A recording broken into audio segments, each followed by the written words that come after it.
Documents okay కదా? Okay, మీకు 10 లక్షల లోన్ ఈజీగా వస్తుంది.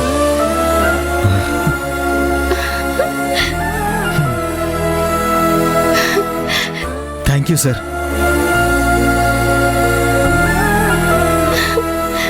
అవును, లలిత అంటే ఎవరు?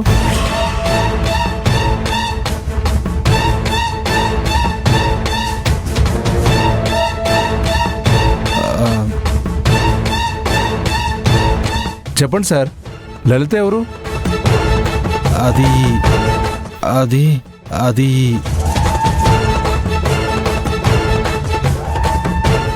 మా అమ్మగారు సార్.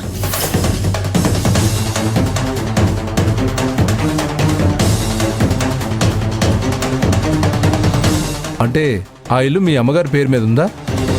అవును సార్.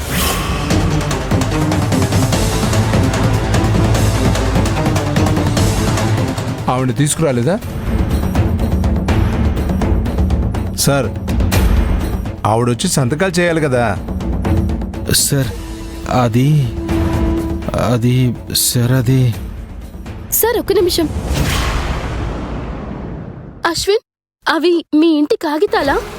ఆనంది అంటే చెప్పు అశ్విన్, మేనేజర్ గారు అడిగింది నిజమా కాదా? అవి మీ ఇంటి పత్రాలా? ఆనంది, ఇప్పుడు ఆ చర్చ అనవసరం. ముందు మనకి డబ్బు కావాలి. ఆ డబ్బుతో నీ సమస్య పరిష్కారం కావాలి.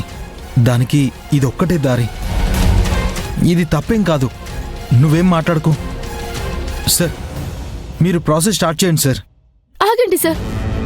అశ్విన్, నువ్వు చేస్తోంది చాలా పెద్ద తప్పు. మీ ఫ్రెండ్ పత్రాలు ఇచ్చాడని నువ్వు చెప్తేనే నేను దీనికి ఒప్పుకున్నాను. ఆనంది, మీ ఇంటి పత్రాలు తాకట్టు పెడుతున్నావని తెలిస్తే నేను ఒప్పుకునే దాన్నే కాదు. ఆనంది,